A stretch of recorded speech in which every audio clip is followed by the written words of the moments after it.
हम लोग अनुपात और समानुपात से मोस्ट वीवीआई प्रश्न को करेंगे ट्रिक से, जो कि आपके प्रत्येक एग्जामों के लिए बहुत ही इम्पोर्टेंट है। टाइप वाइज है, बिल्कुल बेसिक से हम लोग करेंगे। अगर आप लोग नए हैं तो कॉम्पिटिटिव एग्ज़ाम की तैयारी में लगे हुए हैं तो इन सभी प्रश्नों को अवश्य कीजिएगा, जो कि बहुत ही हेल्पफुल रहने वाला है। पहला प्रश्न को आइए पढ़ते हैं। दिया है कि रिया और प्रिया की आयु का अनुपात 5:6 है। यदि प्रिया का अनुपात 30 वर्ष है तो रिया का अनुपात ज्ञात करें। तो देखिए, इसमें कुछ करना नहीं है, बिना पेन पेपर उठाए इसका सॉल्यूशन आप लोग कर सकते हैं। सबसे पहले देखिए, अनुपात का मान जो है वो कभी भी वास्तविक मान नहीं होता है। इसको लिखेंगे तो लिखने का तरीका x है, x लगाकर इसको लिखा जाता है, रियल मान नहीं रहता है। तो आप लोग देखिए, प्रिया की उम्र कितना दे दिया है, 30 वर्ष। आखिर प्रिया का अनुपातिक मान है कितना, तो 6x, यानी 6x का मान दे दिया है कितना, 30। 6x का मान है 30, x का मान यहाँ से निकाल सकते हैं तो x का मान आ गया 5। जैसे ही x का मान निकल गया, जो पूछा है रिया का आयु ज्ञात करें, तो रिया का अनुपातिक मान है 5, लेकिन लिखेंगे केवल 5 ना, 5x, जबकि 5 को 5 लिखने देंगे। x का मान कितना है, 5, तो यहाँ पे 5 से मल्टीप्लाई करेंगे तो आ गया 25 ईयर्स, यानी कि रिया का उम्र 25 ईयर्स, जो कि ऑप्शन नंबर बी में है, तो डी में है।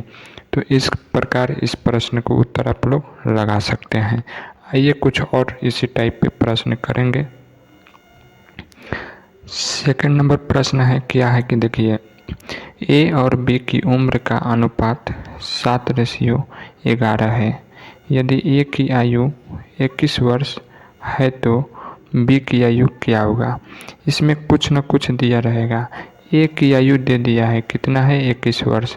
अब ए का अनुपात है 7, बी का अनुपात है 11, यानी कि जब भी लिखेंगे तो कुछ न कुछ इसमें लगा के, तो 7x लगा के लिखेंगे। 7x बराबर कितना है, 21 दिया है, तो यहाँ से x का मान आप लोग कैलकुलेट कर सकते हैं 3। जैसे ही जब x का मान निकल जाएगा, बस पुट कर देना है। b की उम्र पूछा है तो b का उम्र कितना है, यहाँ पे देख सकते हैं b की उम्र है 11x, तो 11 गुणे 3 कर देंगे, तो यानी कि x का मान 3 है, तो 33 ईयर, यानी उत्तर हो जाएगा ऑप्शन नंबर डी, 33 ईयर।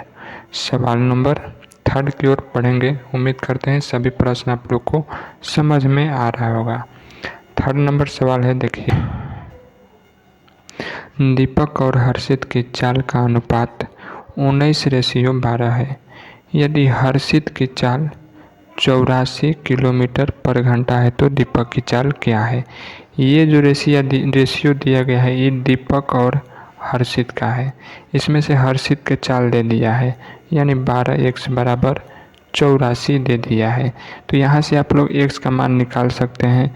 12 उधर जाएगा तो 7 बार में काटेगा, x का मान हो गया 7। पूछा है दीपक का, तो दीपक का वास्तविक मान क्या होगा, 19x। तो 19 में 7 से गुणा कीजिएगा तो 133 प्राप्त होगा।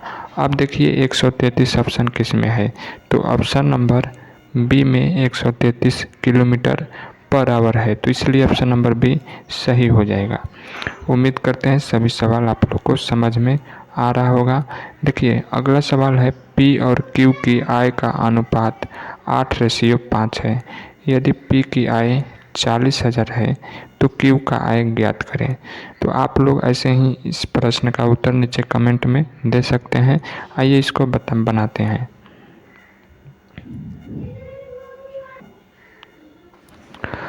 तो यहाँ पे देख सकते हैं कि P और Q का अनुपात है 8:5। P का अनुपात दे दिया है, P का मान दिया है, तो P का अनुपात है कितना, P का अनुपात है 8x।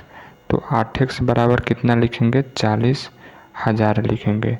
तो यहाँ से x का मान क्या हो जाएगा, तो 8×5 = 40, यानी कि 5,000। तो जैसे ही x का मान निकल गया तो q का मान पूछा है, तो q का रेशियो है 5x, तो 5 में x का मान लिखेंगे, यानी 5,000 से गुणा कर देंगे तो 25,000 यानी कि 25,000 ऑप्शन नंबर सी में है। तो ऑप्शन नंबर सी राइट हो जाएगा। उम्मीद करते हैं सभी सवाल आप लोग को अच्छे से समझ में आ रहा होगा। चलिए 5 नंबर सवाल की ओर बढ़ते हैं। तो 5वें नंबर सवाल है, पढ़िए इसको। ए और बी के वजन का अनुपात कितना है? 9:13 है। यदि ए का वजन बी से 16 kg कम है तो बी का वजन ज्ञात करें। आपको भाषा को समझना है, इसमें कुछ ज़्यादा टफ नहीं है, थोड़ा सा लेवल चेंज किया है। देखिए आपको बोला क्या है, यदि ए का वजन आपको बताए हैं, इसको जब भी लिखेंगे अलग अलग तो इसमें x लगा के लिखेंगे, ठीक है। अब समझिएगा बात को, भाषा को समझिएगा। दिया है ए का वजन बी के वजन से 16 kg कम है, यानी कि बी का वजन है 13x माइनस 9x। ये सब कितना कम है? तो कितना कम है तो देखिए 16 kg, यहाँ पे लिख लेते हैं 16। अब देखिए 13 में से 9, ये हो गया बी का वजन, ये हो गया ए का वजन। तो 13 में से 9 घटा 4x बराबर 16। तो यहाँ से x का मान हो गया 4। x का मान जैसे ही 4 निकला तो b का वजन पूछा है, तो b का अनुपातिक मान क्या है? 13 है। तो b का अनुपातिक मान 13 है, तो इसको अलग लिखेंगे 13x, जबकि x का मान निकला हुआ है 4।